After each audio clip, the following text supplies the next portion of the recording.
یوں ہی کہہ دیا تھا کہ ہمارے آدمیوں نے اسے اغوا کیا ہے، کیا سچ مجھے یہی بات ہو گئی ہے؟ میں نے کہا تمہاری آدھی بات سچ ہے، یعنی للی کو اس کے سیاہ فام محبوب نے اغوا کیا ہے، یہ بات ہمارے حق میں جاتی ہے، لیکن جانی بابا اپنے دوستوں کے ساتھ ایک ہفتے کے لیے فلاڈیلفیا جا رہا ہے، یعنی ایک ہفتے تک ماں باپ سے اس کا رابطہ قائم نہیں ہو سکے گا، ہمیں تو کل تک کا موقع چاہیے۔ سونیا نے کہا فرحاد یہ معلوم کرو کہ وہ فلاڈیلفیا کب جا رہا ہے، اس کے متعلق ہمیں پوری معلومات ہونا چاہیے۔ مجھے جانی بابا کے متعلق معلومات حاصل کرنے کا موقع نہیں ملا تھا، اب اس کے پاس جا رہا ہوں، تھوڑی دیر بعد تمہیں ساری باتیں بتاؤں گا۔ اسی وقت شیبا نے سونیا کے دماغ میں کہا میں نے اس کے متعلق معلومات حاصل کر لی ہیں۔ میں جاتے جاتے رک گیا۔ سونیا نے پوچھا تم کب سے ہمارے دماغ میں ہو؟ جب سے تم لفٹ کے ذریعے اس عمارت کے تہہ خانے میں پہنچی تھی اور سامری نے تم لوگوں کو گھیر لیا تھا۔ جب میں نے دیکھا کہ فرحاد کو جانی بابا کے متعلق معلومات حاصل کرنے کا وقت نہیں مل رہا ہے تو میں نے یہ معلومات حاصل کر لی۔ اسے ماں باپ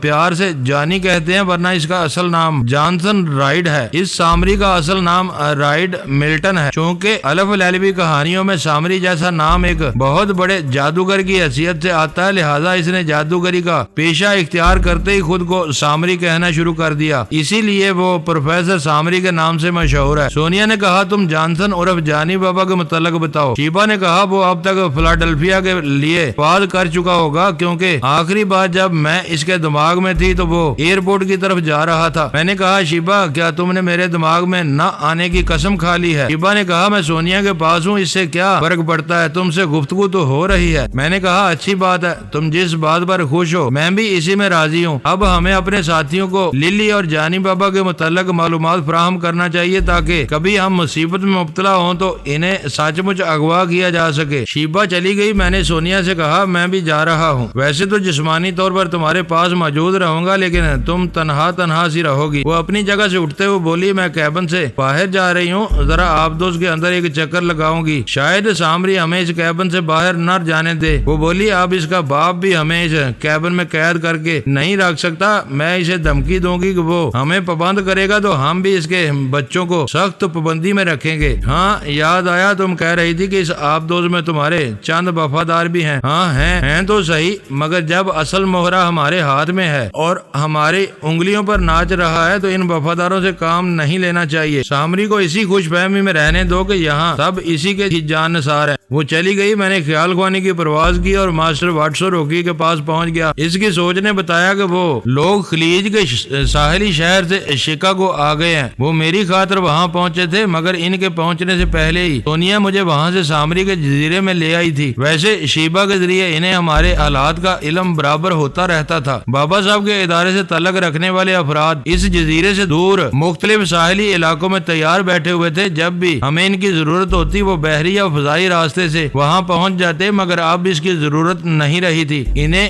اطلاع مل چکی تھی کہ ہم بخیریت اس جزیرے سے نکل چکے ہیں اور اس وقت ایک آبدوز میں سفر کر رہے ہیں۔ جب میں واٹسو روکی کے پاس پہنچا تو لنچ کا وقت ہو رہا تھا۔ اسے بھوک لگ رہی تھی اور وہ پومی کے انتظار میں ٹہل رہا تھا۔ پھر اس نے آگے بڑھ کر ایک کھڑکی سے جھانکتے ہوئے کمرے کے اندر دیکھا۔ پومی ایک جگہ فرش پر پلیتھی مار کر بیٹھی ہوئی تھی، اس کے دونوں ہاتھ اپنے گھٹنوں پر تھے اور وہ سانس روکے ہوئے تھی۔ واٹسو روکی کے ذریعے معلوم ہوا کہ وہ بلا ناگا صبح دوپہر اور رات کے کھانے سے پہلے یوگا کی مشقیں کرتی ہے۔ ایک تو یوگا میں مہارت حاصل کرنا اس کا مقصد ہے، دوسرے کھانے سے پہلے یہ مشقیں کی جائیں تو بھوک اچھی لگتی ہے۔ واٹسو روکی نے کھڑکی سے جھانکتے ہوئے کہا بیٹے جب تک تم اپنی بھوک چمکاتی رہو گی یہ بڈھا بھوک سے مر جائے گا، بس کرو چلی آؤ۔ وہ آہستہ آہستہ سانس لینے لگی۔ اسی لمحے میں اس کے دماغ میں پہنچ گیا، مگر دوسرے لمحے نکل آیا کیونکہ اس نے سانس روک لی تھی۔ میں نے دوبارہ واٹسو روکی کے ذریعے اسے دیکھا۔ وہ پوچھ رہی تھی شیبا کیا تم ہو؟ میں نے اس کے دماغ میں پہنچ کر کہا شیبا نہیں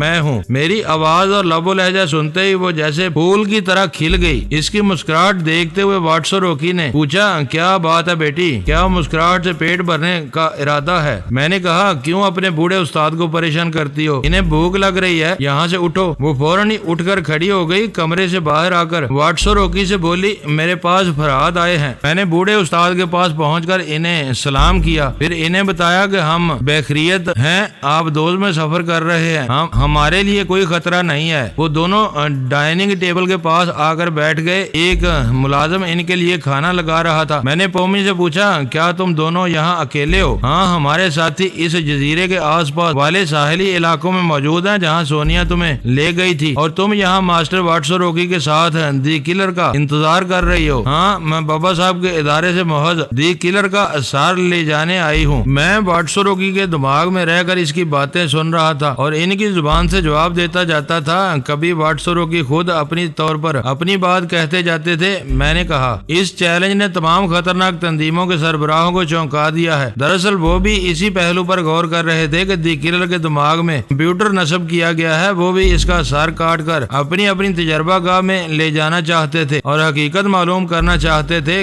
گویا دی کلر کے سر کا سودا سبھی کے سر میں سمایا ہوا ہے۔ واٹسو روکی نے کہا، ہمیں شیبا کے ذریعے معلوم ہو چکا ہے کہ دی کلر کے لیے بڑے سخت حفاظتی انتظامات کیے جا رہے ہیں اور ابھی اسے پومی کے مقابلے پر نہیں لایا جائے گا۔ میری بیٹی کو موت کے گھاٹ اتارنے کے لیے دوسرے زبردست فائٹر بھیجے جائیں گے۔ پومی ان کے ہاتھوں ماری جائے گی تو انہیں اطمینان ہوگا اور اگر زندہ رہی تو اس کے لڑنے کا انداز ریکارڈ کر لیا جائے گا۔ میں نے بڑی عقیدت سے کہا، ماسٹر، آپ واقعی ماسٹر ہیں، آپ نے پومی کو رومانہ اور مرجانہ بنا دیا ہے۔ انہوں نے مسکرا کر کہا، میری پومی بیٹی ان سے بھی آگے نکلے گی، ابھی تم نے دیکھا ہی کیا ہے، آنے والا وقت اس کے جوہر دکھائے گا۔ پومی نے کہا، اوہ ماسٹر پلیز، آپ نے تو کہا تھا کہ حریف انسان کی صلاحیتوں کو کھا جاتی ہے۔ بے شک کہا تھا، مگر ساتھ میں یہ بھی کہا تھا کہ کوئی اپنے استاد کی نظروں میں کبھی مکمل نہیں ہوتا۔ میں نے تمہیں مارشل آرٹ، کنگ فو، ٹوکیدو وغیرہ میں ایسا پختہ کر دیا ہے کہ دشمن خواہ کتنا ہی شہ زور ہو تمہارے سامنے ٹھہر نہیں سکتا۔ مرجانہ پہلی شاگرد تھی جس کے جسم کو میں نے فولاد بنا دیا تھا۔ اس کے ہاتھ ایسے فولاد ہو گئے تھے کہ بڑے سے بڑا شہ زور بھی اسے پنجہ نہیں لڑا سکتا تھا۔ دوسری شاگرد تم ہو۔ میں نے تمہارے صرف ہاتھ ہی نہیں، تمہارے پورے جسم کو فولاد بنا دیا ہے، جو تم سے ٹکرائے گا پاش پاش ہو جائے گا، تم قیامت بن کر ٹوٹو گی اس پر۔ میں نے پوچھا، جب آپ نے اتنے اعتماد سے اسے ہر طرح مکمل کہتے ہیں تو پھر یہ کیوں کہتے ہیں کہ کوئی شاگرد اپنے استاد کی نظر میں مکمل نہیں ہوتا؟ ماسٹر واٹسو روکی نے مسکرا کر کہا، اس لیے کہتا ہوں کہ استاد ہمیشہ ایک داؤ اپنے لیے بچا کر رکھتا ہے، چونکہ شاگرد میں اس داؤ کی کمی ہوتی ہے، اس لیے وہ نامکمل ہوتا ہے۔ امی نے روٹ کر کہا، جائیے ماسٹر، میں آپ سے نہیں بولوں گی، آپ نے مجھ سے کچھ چھپا کر رکھا ہے۔ انہوں نے اس کے ایک ہاتھ کو تھپکتے ہوئے کہا، ایسی کوئی بات نہیں ہے بیٹی، میں نے مرنے سے پہلے اپنا تمام ہنر تم میں منتقل کر دیا ہے۔ وہ ایک داؤ جس کا میں ذکر کر رہا ہوں ابھی تم سے اتنا تعلق نہیں رکھتا، وہ بڑھاپے کے داؤ پیچ ہیں۔ انسان کو آخری عمر میں کس طرح چاقو چوبند رہنا چاہیے اور اپنی سانس کو قابو میں رکھنا چاہیے، یہ تم مجھ میں دیکھ رہی ہو۔ میں جوان ہونے کے مقابلے میں کم از کم 1 گھنٹے کے لیے اپنی سانسوں کو اعتدال پر رکھ سکتا ہوں، نہ ہانپ سکتا ہوں نہ گر سکتا ہوں۔ قومی نے ناراض ہو کر نیپکن کو میز پر پھینکا، پھر کہا، میں جوانی میں بڑھاپے کا یہ داؤ سیکھوں گی ورنہ آپ سے نہیں بولوں گی۔ ماسٹر واٹسو روکی نے ہنستے ہوئے کہا، میں اپنی بیٹی کو سب کچھ سکھا دوں گا۔ بھائی ناراض کیوں ہوتی ہو؟ میں نے کہا، فی الحال تو سیکھنے کا وقت نہیں ہے، میں ضروری کام سے آیا ہوں۔ وہ دونوں ہی چونک گئے۔ ماسٹر واٹسو روکی نے کہا، اوہ سوری فرحات، میں سمجھ رہا تھا تم محض خیریت معلوم کرنے آئے ہو، میں نے تو پوچھا ہی نہیں کہ تمہیں ہماری ضرورت ہے بھی یا نہیں۔ پومی نے مسکرا کر کہا، چلو میں پوچھ رہی ہوں۔ میں نے کہا، پومی تمہیں فلاڈلفیا جانا ہوگا۔ ضرور جاؤں گی۔ میں نے انہیں للی اور جانی بابا کے متعلق تفصیلات بتائیں، پھر یہ بھی بتایا کہ سونیا اب کس قسم کی چالیں چلنا چاہتی ہے۔ ماسٹر واٹسو روکی نے کہا، سونیا نے جو چال سوچی تھی اس سلسلے میں تقدیر نے بھی ساتھ دیا، یعنی للی کو اغوا کرنے کی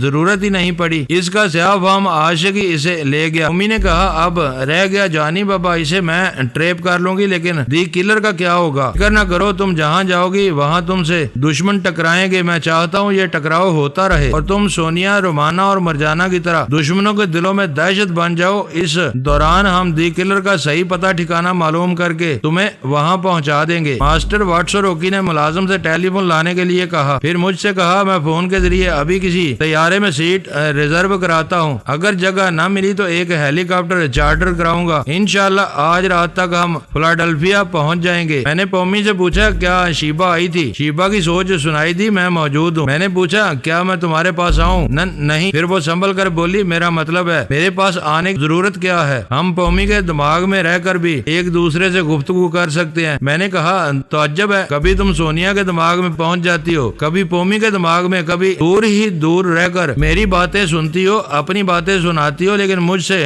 ڈرتی ہو کیا؟ تم پر ڈرنے اور خوفزدہ ہونے کا دورہ پڑتا رہتا ہے۔ چونکہ یہ باتیں قومی کے دماغ میں ہو رہی تھی اس لیے وہ بھی سن رہی تھی۔ اس نے پوچھا شیبہ آخر بات کیا ہے؟ شیبہ نے کہا کچھ بھی تو نہیں، بس یوں ہی۔ قومی نے مجھ سے پوچھا فرحاد مجھے بتاؤ اگر اس کے ڈرنے کی کوئی معقول وجہ ہے تو میں اس خوف کو دور کروں گی۔ میں نے کہا خوف اگر بیماری بن جائے تو کوئی دور نہیں کر سکتا، میرے لیے یہی غنیمت ہے کہ تمہارے دماغ میں رہ کر شیبہ سے دو باتیں کر لیا کروں گا۔ ماسٹر واٹسو روکی کی ٹیلی فون کا ریسیور کان سے لگائے باتیں کر رہا تھا، پھر اس نے ریسیور رکھتے ہوئے قومی کو دیکھ کر کہا فرحاد ہمیں ایک طیارے میں 2 سیٹیں مل گئی ہیں، طیارہ ٹھیک 3 بجے یہاں سے روانہ ہوگا، لہذا اب ہمیں چلنا چاہیے۔ دوستو ویڈیو کو لائک ضرور کر دیا کریں۔ ISI پاک آرمی زندہ باد، پاکستان پائندہ باد۔ معزز ناظرین اپنا خیال رکھیے گا اور اپنے اس چینل کا بھی شکریہ۔